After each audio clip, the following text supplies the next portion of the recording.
komunikasi dengan keluarga Laut Selatan? Ya, dari waktu pas udah memasuki Gunung Kombang tadi, memasuki pintu, udah meninggalkan daratan gitu sudah. Jadi ada pintu antara Gunung Kombangnya tadi sama daratan itu kita sudah memasuki pintu ini ya, pintu Laut Selatan tersebut.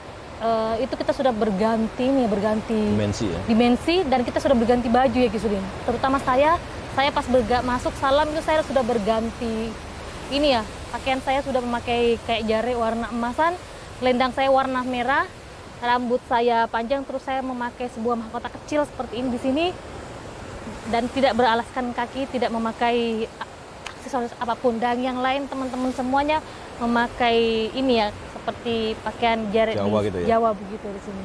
Jadi sebagai bentuk penghormatan kita sowan ke sini begitu? Iya, iya. Semua jadi berubah semua ininya. Memang dari sana aturannya seperti itu untuk datang ke tempat ini di Seling. Apa ada yang beliau sampaikan ya terkait kondisi yang saat ini terjadi? Beliau menyampaikan jadi dapat petunjuk dari Kanjeng Ratu Kidul. Memang bumi sangat bergejolak dan sangat sangat kencang dia punya getarannya ya. Itu sudah ketentuan Allah Subhanahu wa taala dari sana ke sini. Dan di sana pun terjadi yang namanya peperangan atau yang namanya perebutan tahta pada saat ini di Laut Selatan. Selamat ya, siang. Ya, Ki. Saya merasakan aura yang luar biasa ya. Iya, Ki. Ketika kita berada di sini ya. Beda sama yang kemarin kita dibayangkan di rumah ya. Iya, Ki. Betul-betul satu power kekuatan besar alam masuk, luar biasa. Jadi gini Ki, ada yang ininya kan tadi sempat Nyai sampaikan ketika silaturahmi dengan keluarga Laut Selatan ini tentang kondisi yang saat ini terjadi. Iya. Bahwa memang bumi sudah bergejolak, sudah sangat tua usianya. Sangat tua. Dan di alam sana juga terjadi peperangan perebutan ini kayak perebutan tahta atau lokasi seperti itu Ki. Seperti itu. Seharusnya sih dari silsilah Kanjeng Ratu Kidul yang menempati posisi tersebut, tapi salah satu dari keluarga tidak ada di alam sana sekarang ini pada saat itu gitu. Akhirnya muncul gangguan-gangguan alam ini nanti ya? Iya Ki, akhirnya muncul gangguan-gangguan sangat besar, gangguan alam yang akan terjadi Ki. Contohnya Gunung Merapi yang beberapa hari, terus sebelumnya itu ada ini kayak seperti ada yang ini ya Ki, yang ada yang mukul seperti itu. Ada yang dari saya lihat itu ada yang raksasa, ada yang injak gitu Ki. Gitu. Jadi gangguan alamnya terjadi terus. Karena di sana, di alam lain juga, alam mereka itu terjadi yang namanya pergejolakan. Di alam mereka terjadi yang namanya perebutan-perebutan seperti itu pada saat itu. Ada gejolak juga di sana. Ada gejolak juga di sana. Apakah ada informasinya untuk kita kan bicara tentang sebuah keprihatinan nasional gitu ya. Tentang seperti kondisi seperti ini. Kemudian apakah ada solusi dari yang beliau sampaikan atau seperti apa? Beliau berpesan kepada saya harus bertahan, tetap harus bertahan di bumi, harus menyelesaikan semua tugas-tugas, dan untuk semua manusia makhluk yang ada di bumi banyak berdoa. Intinya kembali kepada keyakinan dan harus tetap banyak berdoa dan berusaha. Petunjuk beliau, dia melihat dari tahun ke tahun, masa ke masa bahwa manusia itu bisa bertahan di bumi. Dan akan ada titik di mana itu ada penghancuran massal. Jadi kita selesaikan dharma kita masing-masing. Iya Ki, seperti kita masing-masing. Gitu. Karena di sana apapun yang terjadi iya, ya. Ki. Karena di sana pun sering terjadi seperti itu Ki sekarang pada saat ini gitu.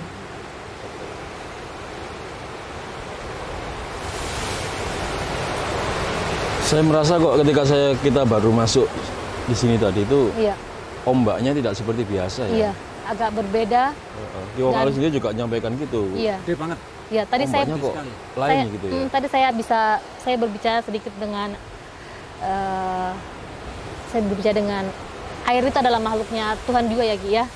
Salah satu yang sebenarnya jika kita mampu, kita bisa berbicara dengan makhluk tersebut atau air tersebut, maka dia akan memberikan informasi kepada kita bahwa di beberapa titik di bumi kita terjadi begitu banyak retakan-retakan. Bumi ini memang makhluknya Allah Subhanahu wa Ta'ala.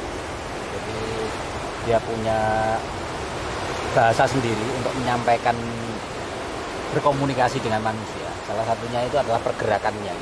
Jadi ini adalah satu bumi ya. Pergerakannya apa gitu itu harusnya manusia sendiri yang bisa membaca tanda-tandanya. Tanda-tandanya iya Ki. Harus lebih peka kita ya.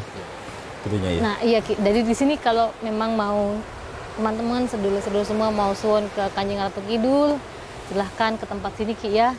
Hajat-hajat tertentu di sini. Terus saya punya iya Ki. Punya pesan Iya Ki. yang mau saya sampaikan berupa ijazah setelah Iya ini. iya Ki. Monggo Ki, silakan. Ya, silakan Ki. Saya mau duduk sini aja. Iya silakan Ki. Siang hari ini saya berada di Gunung Kombang di daerah Malang Selatan teman-teman. Dan alhamdulillah kita diberikan petunjuk saat kita wiritan meditasi di sini. Petunjuknya adalah kita diberikan izin oleh Allah Subhanahu wa Ta'ala untuk melakukan ijazahan teman-teman. Dan ijazahan ini adalah satu ilmu yang sebutlah misalnya ilmu Gunung Kombang begitu aja. Ilmu ini insya Allah untuk manfaatnya untuk semua aja teman-teman. Salah satunya untuk proteksi diri, untuk mempertahankan diri, juga untuk ilmu yang sifatnya itu ilmu-ilmu kejadukan, di mana sekarang ini kita berada di dalam suasana peperangan kawan-kawan, peperangan menghadapi berbagai macam gangguan dan juga berbagai macam virus. Oleh sebab itu kita membutuhkan kebugaran fisik, pikiran yang prima, pikiran yang cerdas dan untuk survival dan untuk bertahan ini. Ilmu Gunung Kombang ini berupa wiritan teman-teman. Wiritan ini jumlahnya tidak terbatas, semakin banyak semakin bagus. Dan juga ini untuk mempoweri diri kita dan juga untuk menembakkan power ini untuk kekuatan. Jadi ilmu ini sifatnya defensif dan juga aktif. Tata caranya teman-teman akan kita sampaikan setelah ijazahan ya. Mari kita ijazahan dulu. A'udzubillahi minasyaitonirrajim. Bismillahirrahmanirrahim. Saya ijazahkan ilmu Gunung Kombang dengan hak dan sempurna atas izin Allah Subhanahu wa Ta'ala. Ucapan kopil itu, saya terima ilmu Gunung Kombang dengan hak dan sempurna atas izin Allah Subhanahu wa Ta'ala. Oke, saya bacakan doanya. A'udzubillahi minasyaitonirrajim. Bismillahirrahmanirrahim. Salamun kaulam mir rabbir rahim. Salamun kaulam mir rabbir rahim. Salamun kaulam mir rabbir rahim. Salamun kaulam mir rabbir rahim. Salamun kaulam mir rabbir rahim. Salamun kaulam mir rabbir rahim. Salamun kaulam mir rabbir rahim. Alhamdulillahirabbil alamin. Silakan untuk mewiridkannya, diwiridkan minimal 1000 kali dalam satu zikir, satu wiritan, dan laksanakan selama 7 hari. Selanjutnya yang perlu Anda lakukan adalah mewiridkannya untuk berbagai keperluan sebanyak-banyaknya teman-teman. Jadi tata caranya seperti itu. Untuk mempoweri diri bisa kita pakai media air ya. Media air ini kita tarik nafas. Setelah itu baca wiridnya, salamun kaulam mir rabbir rahim, salamun kaulam mir rabbir rahim, salamun kaulam mir rabbir rahim, sekuat Anda. Selanjutnya tiupkan ke air tersebut dan airnya diminum teman-teman. Untuk menembakkan power ini ke satu objek adalah caranya teman-teman. Anda bayangkan di depan Anda ini adalah misalnya satu hal begitu. Anda taruh di depan Anda, setelah itu tarik nafas, tahan. Setelah itu baca salamun kaulam mir rabbir rahim, salamun kaulam mir rabbir rahim, salamun kaulam mir rabbir rahim. Setelah itu hembuskan dengan kekuatan tenaga dalam Anda. Jadi misalnya saya praktekkan seperti ini. Kita baca salamun kaulam mir rabbir rahim, salamun kaulam mir rabbir rahim, salamun kaulam mir rabbir rahim. Setelah itu hentakkan. Seperti itu. Jadi objek Anda hentakkan dengan kekuatan ini. Ilmu ini ilmu yang sangat berbahaya sekali apabila dipergunakan dengan sembrono. Jadi saya mohon untuk tidak sembrono menggunakan ilmu ini, karena ilmu ini hanya khusus digunakan apabila kita butuhkan. Kalau untuk memproteksi dirinya, caranya juga seperti itu. Tarik nafas, tahan. Setelah itu Anda baca, Anda wiridkan salamun qaulam mir rabbir rahim, salamun qaulam mir rabbir rahim, salamun qaulam mir rabbir rahim tadi. Setelah itu hentakkan, bayangkan tubuh Anda mengeras dengan kekuatan tenaga dalam Anda bahwa Anda akan sudah terpoweri oleh zikir ini. Insya Allah dengan proteksi dan juga power yang kuat, kita akan dilindungi oleh Allah Subhanahu wa Ta'ala dari semua gangguan dan juga senjata-senjata apapun rontok di depan kita. Kawan-kawan semua yang dirahmati Allah Subhanahu wa Ta'ala, demikian ijazahan dari saya ilmu Gunung Kembang ini. Wabawul muwafiq ila aqwamit thoriq. Wassalamualaikum warahmatullahi wabarakatuh. Oke, teman-teman semua bisa Anda lihat batu di depan Anda ini adalah satu lukisan tentang pintu gerbang pantai selatan, teman-teman. Ada dua yang namanya joglo, dua joglo di kanan kiri ini. Ini adalah pintu dari pintu masuk gerbang pantai selatan yang ada di sini.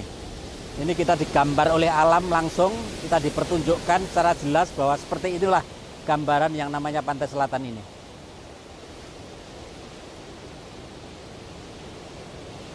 Nah, ini benar.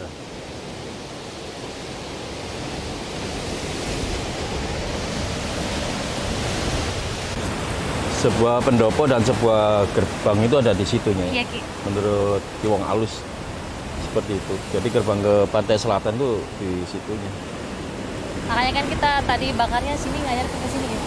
Iya. Tiaranya itu sini. Tapi sebenarnya itu dia di antara dua ini ya, dua dimensi itu di permukaan air sebenarnya. Benar sekali. Kalau orang selalu bilang ini bahwa dia di bawah air, laut selatan itu bukan di bawah air, tapi di atas permukaan air. Dia ngambang antara air sama bumi. Jadi antara begitu ya? Iya, Di antara. Iya. Ya, Nyai, memang alam itu mengajari kita banyak hal. Dia juga, alam juga memberikan kita sinyal, pertanda dengan caranya sendiri. Tergantung kita ya, seperti apa kita menyikapinya ya. Dan bagaimana kita menangkap, kemudian belajar dari situ ya. Iya.